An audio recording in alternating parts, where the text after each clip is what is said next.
4 นิ้วนี่บ่ทันได้สัมผัสเลยนี่แล้วยังว่า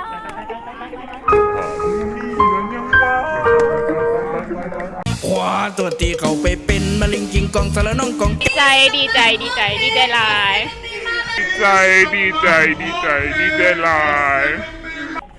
ยิ้มให้กล้องได้หัวหน้ายิ้มกระซับ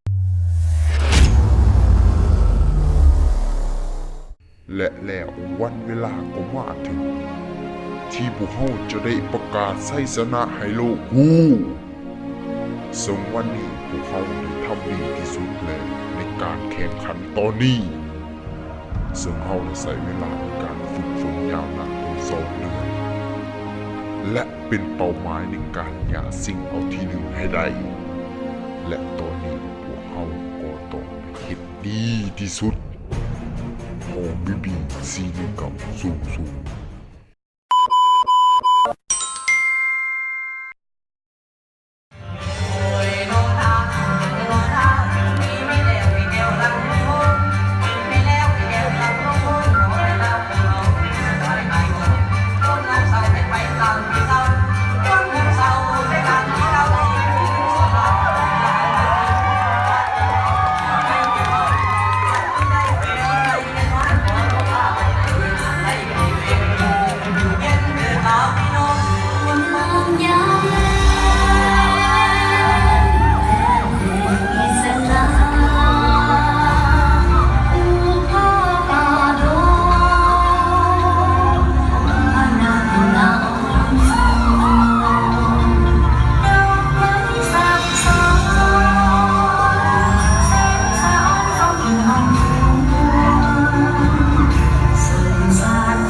แป๊บเดียว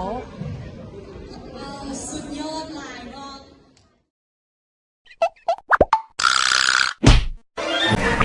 สบายดีเนาะทุกคนเนาะก็ถือว่าตอนนี้เฮาก็ทาดุนว่าคลิปเฮาได้ที่เนาะ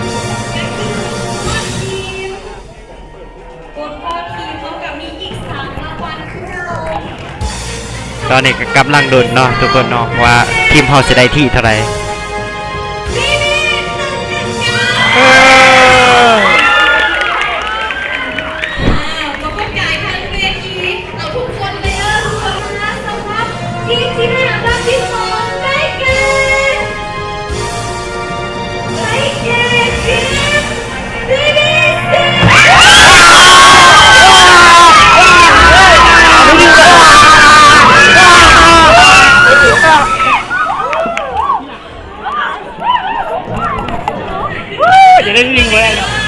นอนทุกคนนอนที่ว่าได้ที่สองเกี่ยมขึ้นไปทายหู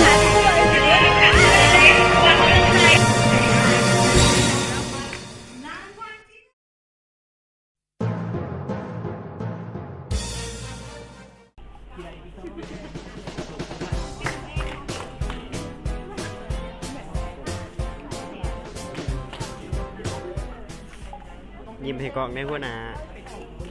ยิ้มกระสาดใจ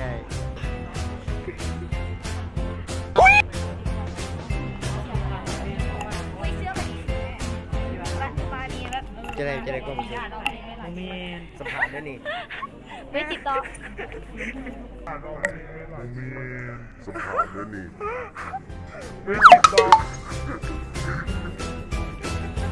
ไม่ได้ใส่มุกตลกหยอดสี่มิ้วนี่เพราะท่านในสัมผัสเลย นี่แล้วยังมา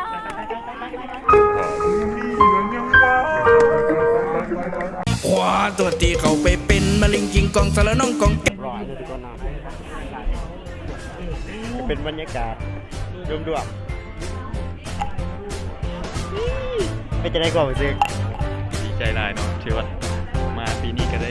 ของแซมเนาะพอแล้วสำหรับดีใจ ซ้ำนี่ก็พอใจเลยใช่ทุกคนเนาะทุกคนเนาะเฮ้ย มาแล้วหันกล้องมาแล้วครับ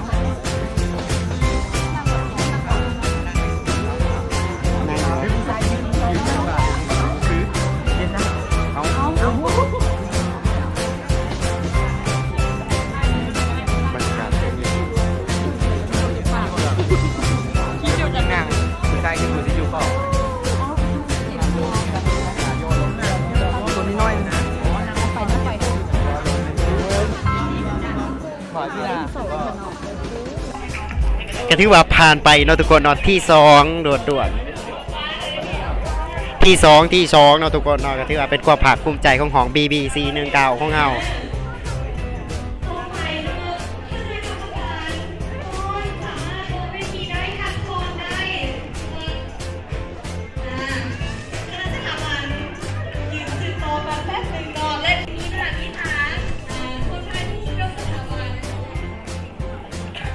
เป็นจะได้ก็รู้สึกลังไหลที่สอง ดีใจดีใจหลาย ดีใจหลาย ผู้ดีดีใจกันเหรอ ดีใจ กองเสียดิ ดีใจ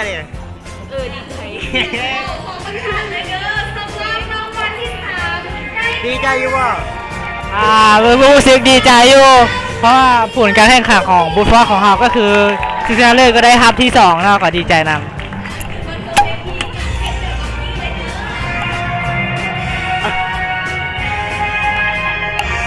เป็นจะได้ก็รู้สึกไหลที่สอง มีความรู้สึกดีใจตอนนั้นล่ะ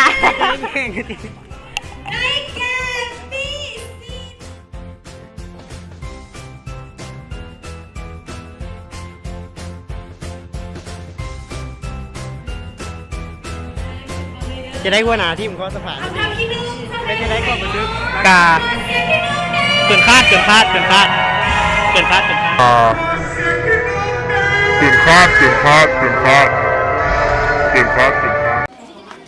ยังมาเป็นว่าโอ้ยจะเป็นวันคือนี้ที่สองนี่ ถ่ายหูธรรมดา